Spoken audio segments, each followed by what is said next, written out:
Hello student, how are you all? All okay? Okay then.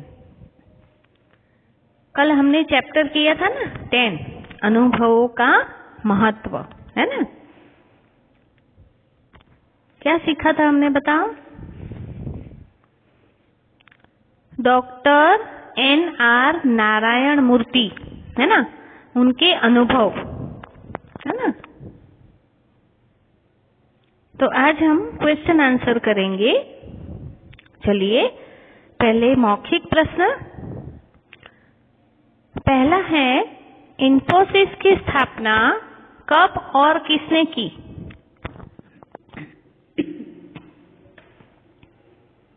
क्या है answer? किसने की थी? तो इन्फोसिस की स्थापना N.R. नारायण मूर्ति ने की थी। कब की थी? 1981 यानी 1981 में। ठीक है, ओके। दूसरा क्वेश्चन है, नारायण मूर्ति जब पढ़ाई कर रहे थे उनकी किस महत्वपूर्ण व्यक्ति से भेंट हुई?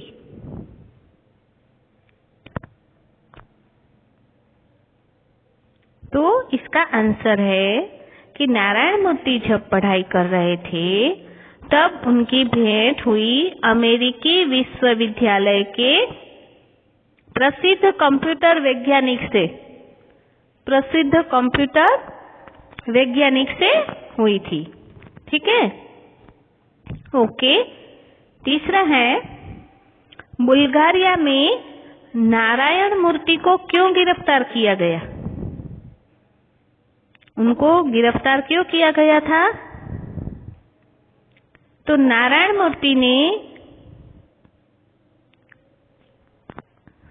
उनको एक गलतफहमी की वजह से, है ना, एक गलतफहमी हुई थी जिसके कारण पुलिस द्वारा उन्हें गिरफ्तार किया गया था। ठीक है, ओके। चौथा प्रश्न है, नारायण मूर्ति ने यह भाषण कहाँ दिया था? तो इसका आंसर है, नारायण मूर्ति ने यह भाषण 2007 में न्यूयॉर्क विश्वविद्यालय के आमंत्रण पर स्टर्न स्कूल ऑफ बिजनेस में दिया था। कहाँ दिया था? Stern school of business.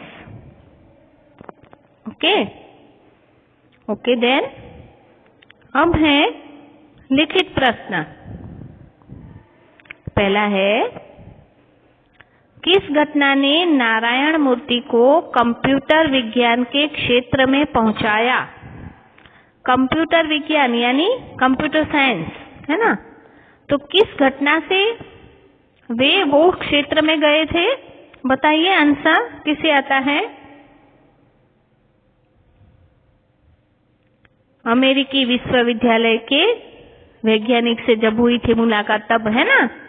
अच्छा, मैं बताती हूँ कि सन 1968 में, है ना, भारतीय औद्योगिक संस्थान में पढ़ाई के दौरान इनकी मुलाकात हुई थी अमेरिकी विश्वविद्यालय के प्रसिद्ध कंप्यूटर वैज्ञानिक से, है ना? तो उनके विचारों से नारायण मूर्ति अत्यंत प्रभावित हुए, है ना? और उनके द्वारा उल्लेखित शोध पत्रों को पुस्तकालय से पढ़ने के बाद, है ना, जब उन्होंने उनके विचार सुने तो वो सब शोध पत्र पढ़ने गए थे ना, है ना? तो वे जब शोध पत्र इन्होंने पढ़े तब उन्होंने भी कंप्यूटर विज्ञान में अपना भविष्य बनाने का निश्चय किया, है ना? ठीक है, ओके। दूसरा, नारायण मूर्ति के मन में अपने देशवासियों के प्रति कुछ करने का विचार कब और क्यों आया? तो सन 1974 में एक गलतफहमी के कारण, है ना, एक गलतफहमी उन्हें हो गई थी कि बुल्गारिया में जब वे गए थे ना तो उन्हें गिरफ्तार कर लिया गया था ना, है ना। तो पुलिस द्वारा जब उनको गिरफ्तार कर लिया गया था तब उन्हें एक छोटे से कमरे में रखा गया था, है ना। तो कैद करके उनको 72 घंटों तक रखा गया था और इसके पश्चात उन्हें रिहा कर दिया गया और फिर इस्तांबुल जाने वाली गाड़ी में गार्ड के डिब्बे में बिठा दिया था, है ना। तब उन्हें गार्ड से पता चला कि उनकी रिहाई का एकमात्र कारण था कि वे भारत के नागरिक थे। इस घटना से उनके मन में अपने देशवासियों के लिए कुछ करने का विचार आया, है ना। ओके, अब थर्ड वन, नारायण मूर्ति ने किस प्रसंग में कहा कि जब अंधेरा सबसे ज्यादा गहरा होता है तब सुबह सबसे नजदीक होती है। तो इन्फोसिस की स्थापना के समय उन्हें बहुत सारी चुनौतियों ने घेर लिया था, है ना। तो इस कारण कभी कभी उन्हें लगता था कि हमारी कंपनी का भविष्य अंधकारमय है और उन्होंने उन चुनौतियों का सामना डटकर किया। और इस प्रसंग से नारायण मूर्ति जी ने ये पंक्तियां कही हैं कि जब अंधेरा सबसे ज्यादा गहरा होता है तब सुबह सबसे नजदीक होती है। ओके, अब फोर्थ वन, सफलताओं से सीखना ज्यादा मुश्किल है जबकि असफलताओं से सीखना आसान। ये कैसे स्पष्ट करें? तो सफलताओं से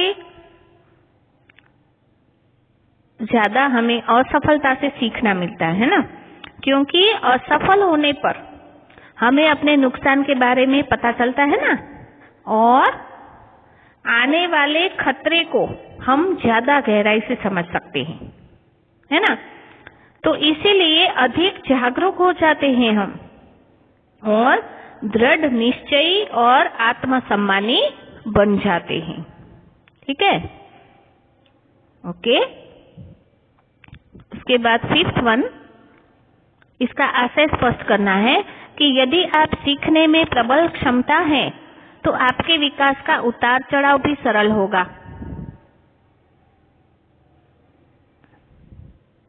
तो इसका आंसर है कि हमें सीखने की प्रबल क्षमता हमें क्या सिखाती है? कामयाबी के शिखर तक, है ना। तो लगातार सीखने से क्या होता है? इच्छुक व्यक्ति जो होता है ना, वो हमेशा चुनौतियों का सामना मजबूरी से करता है और नई खोज के लिए प्रेरणा देता है और सीखने की प्रबल इच्छा जो होती है ना, तो प्रबल क्षमता से ही व्यक्ति हार नहीं मानता है और गलतियों से हमेशा हमें सबक मिलता है ना। तो गलतियों से ही हम सीख पाते हैं। तो गलतियों से सबक लेकर आगे वह बढ़ता ही जाता है और इससे उसके विकास का उतार चढ़ाव सरल हो जाता है। ठीक है, समझ में आ गया क्वेश्चन आंसर, है ना। ओके, अब हम ये थर्ड एक्सरसाइज है वो भी करेंगे, एमसीक्यूज। नारायण मूर्ति ने इंजीनियरिंग की पढ़ाई की कहाँ पे की? चलो मैं ऑप्शन बताती हूँ, मुंबई, मद्रास, दिल्ली की कानपुर। है भारतीय प्रौद्योगिकी संस्थान जो है, कहाँ से? कानपुर से, है ना। भारतीय प्रौद्योगिकी संस्थान कानपुर से। ओके, दूसरा है अमेरिकी वैज्ञानिक से मिलने का अवसर कौन से दिन था? सोमवार, शुक्रवार, शनिवार या रविवार? रविवार, यस। ओके, तीसरा है नारायण मूर्ति पेरिस से भारत किस सन में लौटे थे? सन 2011, 1974, 1981 और 2010। कौन से साल में वे पेरिस से भारत आए थे? सन 1974, है ना, 1974। ठीक है, ओके।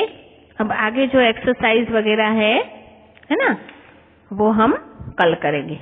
Okay, bye bye.